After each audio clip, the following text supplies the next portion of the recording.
Ce matin, j'ai découvert quelque chose sur mon évolution. J'étais en train de regarder un lever de soleil extraordinaire, mais vraiment, je le trouvais splendide, et comme si c'était le premier que je voyais dans ma vie. Et en fait, j'ai couru chercher mon téléphone pour prendre une photo.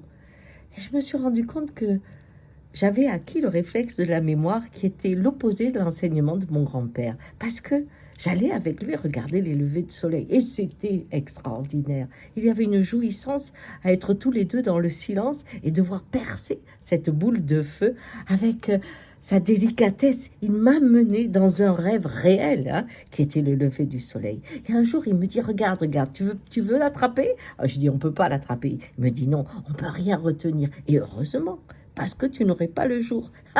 J'ai dit oui, ça c'est vrai. Et j'ai dit chaque jour en plus est différent. Et oui, chaque jour est différent parce que chaque jour le soleil se lève et tu peux pas l'attraper, ni quand il se couche, ni quand il se lève. Et puis mais le silence est arrivé, il m'a regardé et je me souviens de ces mots qui à l'époque m'avaient pas marqué. Il me dit, tu sais, tu es déjà dans les pas de ceux qui croient qu'ils vont attraper le soleil. Ah bon? Je lui dis pourquoi? Je sais bien qu'on ne peut pas l'attraper. Ah, il me dit si. Des fois, tu me dis, oh, je voudrais toujours qu'on reste là comme ça. Tu vois? Tu as envie de retenir l'instant. Et je ne comprenais pas à l'époque. Il me dit, la vie. N'oublie jamais dans ta vie que tu ne peux pas attraper le soleil, sinon tu ne vois pas le jour. Alors quand tes larmes arriveront, tu sauras que la pluie vient, mais aussi le beau temps, mais aussi la grêle, mais aussi le soleil, mais aussi la brise, et que tout passe et tout revient différemment, comme chaque jour. Chaque jour est différent. Mais chaque jour t'étonne, parce que ce qui part revient autrement. Et c'est vrai que nous sommes dans une civilisation de la mémoire.